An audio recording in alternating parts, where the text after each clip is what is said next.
মরহম দেশনেত্রী বেগম খালেদা জিয়ার জন্মভূমি এই নোয়াখালী।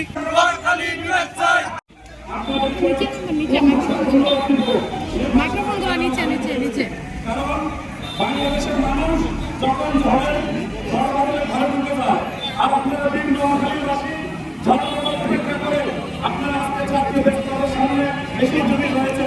আমি আপনাদেরকে বর্তমান অবস্থান থেকে আমার নোয়াখালী সরকারি নোয়াখালীবাসীর পক্ষ থেকে আপনাদেরকে সংগ্রাম শুভেচ্ছা জানাই। আমি দেখতে পাচ্ছি আমার এখানে আছে আমার দীর্ঘদিনের আন্দোলন সংগ্রামের সাথী আমাদের সাইদুর রহমান নাসির ভাই, আমাদের মঞ্চে উপস্থিত আছেন আমাদের নোয়াখালীর ইতিহাস ঐতিহ্যের রাজনীতির আমাদের সর্বভারতীয় কলেজের অন্যতম ছাত্র আমাদের জিয়া সুমন ভাই, যিনি নোয়াখালীকে সুধারণ করেন শুধু নোয়াখালীকে নিয়ে বলেন নোয়াখালীর প্রতিটি কমিউনিটিতে যিনি নিজেকে অগ্রগতি করে রেখে আজকে এখানে এসেছেন। আমাদের মঞ্চে উপস্থিত আছেন আমাদের শুভ একজন আমাদের মঞ্চে উপস্থিত আছেন আমাদের বিশেষ করে নোয়াখালীর প্রতিদিনের প্রতিদিন আমাদের নোয়াখালী দিদি এবং নোয়াখালী দিদি নোয়াখালী স্থানের নোয়াখালী সহ আপনারা দেখেছেন এক জাতীয় দাবি করুন আমাদের সহ এখানে অনেকে আছেন। আমি শুধু একটি কথা আজকে বিভিন্ন মানুষকে তারুণ্য হিসাবে দিশা দিতে এসেছি যে আমরা জানি মানুষের যখন বয়স হয় তখন প্রতিদিন পায়। আমি কিন্তু জানতাম না মির্জা ফখরুল ইসলাম আলমগীরের মতো একজন সজ্জন ব্যক্তিত্ব যিনি বাংলাদেশের রাজনীতিতে সুভাষী হিসাবে পরিচিত, আমার মতো একজন বিচক্ষণ রাজনীতিবিদ কিভাবে বাংলাদেশের মানুষের মেরুদণ্ডের উপর করতে পারে এটা আমি ভাবতে অবাক হই। কারণ জানার কথা বাংলাদেশের দক্ষিণ পূর্ব এশিয়ার সবচাইতে সারা বিশ্বের জনপ্রিয় নেত্রী নোয়াখালীর সভাপতি বেগম খালেদা জিয়ার জন্মস্থান কোথায়? নোয়াখালী। শহীদ প্রেসিডেন্ট জিয়া রহমানের শ্বশুরবাড়ি কোথায়? নোয়াখালী। বীরশ্রেষ্ঠ রহমানের জন্মস্থান নোয়াখালী। বাংলাদেশের সবচেয়ে সংঘবাসী, বাংলাদেশের বৃষ্টিবাসী, সুন্দর বচনের প্রধানমন্ত্রী, বাংলাদেশের তারুণ্যের অহংকার, বাংলাদেশের সবচেয়ে জনপ্রিয় বর্তমান প্রধানমন্ত্রী জনাব তারেক রহমানের নোয়াখালী। আর চাই নোয়াখালী ভাষা। আমরা জানি আমরা নোয়াখালী ভাষাকে দ্বিতীয় রাষ্ট্রভাষা হিসেবে স্বীকৃতির জন্য আন্দোলন করতে হবে। আমরা বুঝাই দিতে হবে যে নোয়াখালীবাসী কোনো জায়গা নেই।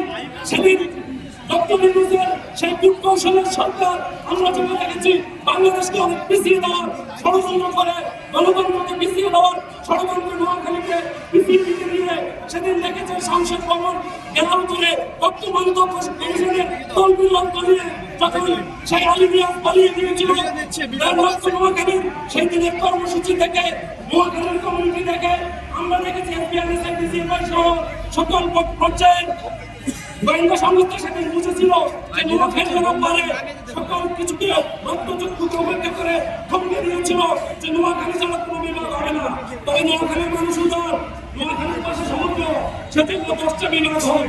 আমাদের নিকারের মিটিং নোয়াখালীর মানুষের জন্য নিকারের মিটিংয়ে প্রথম এজেন্ডা হবে নোয়াখালী বিভাগ। নোয়াখালী বিভাগ ছাড়া কোনো নিকারের এজেন্ডা হবে না। সেই এজেন্ডা আমরা বাস্তবায়ন করতে দিব না। সেদিন আমরা জুলাই ঐক্যবদ্ধ কমিশন যেমন নোয়াখালীকে 5 কাটানোর সুযোগ দিলে আপনি মনে করেছেন মির্জা ফখরুল ইসলাম আলমগীর, আপনি জেনে রাখেন আপনি যখন উত্তরবঙ্গে যান যাওয়ার সময় সেই লালমনি হেঁটে যখন উঠেন সেই আসাদুল হাবিব দুলু, সেই দুলু নোয়াখালীর বিয়ে আপনাকে বুঝাবে যে স্যার হয়তো দক্ষিণবঙ্গে আগুন জ্বালাইন না, কোনো হবে না। নোয়াখালীকে ছাড়া লিডারের মিটিং হবে না, হবে না, হবে না, হতে দেওয়া হবে না। আমি আমার ছোট্ট জায়গা থেকে আবারও বাংলাদেশের জনপ্রিয় নেত্রী বেগম খালেদা জিয়ার জন্য দোয়া চেয়ে আমাদের এই জুলাই আন্দোলন থেকে শুরু করে আমাদের মুক্তি সংগ্রাম থেকে বাউন্নের বাসী আন্দোলন শহীদ সালামের নোয়াখালীর জন্য বিভাগের প্রত্যাশা নয়, নোয়াখালী বিভাগ বিল 2026 বাস্তবায়নের প্রত্যাশা থেকে আর এখানে যারা আছে আমি বিশেষ করে আগামী আমাদের নোয়াখালী জেলা সমিতির যিনি আমাদেরকে আগিয়ে রেখে নোয়াখালী বিভাগ আন্দোলনে আমাদেরকে এই দেশপ্রেমের স্বতঃস্ফূর্ত অংশগ্রহণের সুযোগ করে দিয়েছেন। আমি ওনাকে ধন্যবাদ জানাই।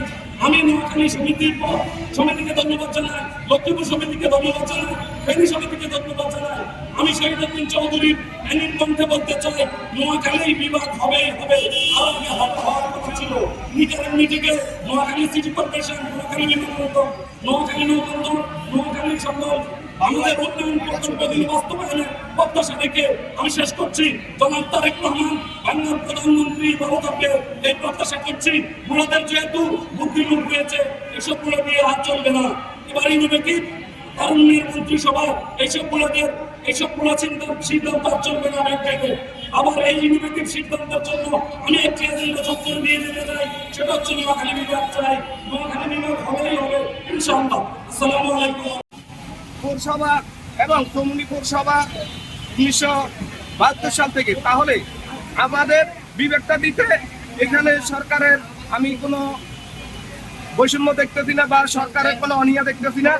কেন বারবার আমাদেরকে বৈষম্য স্বীকার করা হচ্ছে? আমাদের যৌক্তিক দাবি, কারণ আমরা ভৌগোলিক দিক দিয়ে যে আঞ্চলিক দিক দিয়ে আমাদের যে এই প্রশাসনিক অবকাঠামো, সেই প্রশাসনিক অবকাঠামোকে রক্ষার্থে অবশ্যই নোয়াখালী সিটি কর্পোরেশন দিতে হবে এবং তার পাশাপাশি আমাদের বিভাগ অতি জরুরি প্রয়োজন। কারণ বর্তমানে দেশের যে আইকনিক জোন, সেই আইকনিক জোন হিসেবে নোয়াখালীর সমুদ্র বন্দর রয়েছে, যেখান থেকে নোয়াখালীর বাংলাদেশের বিকল্প পথ হিসেবে ব্যবহার করা যাবে এবং বাংলাদেশের প্রাণ কেন্দ্র হিসেবে নোয়াখালীকে ধরা যায়।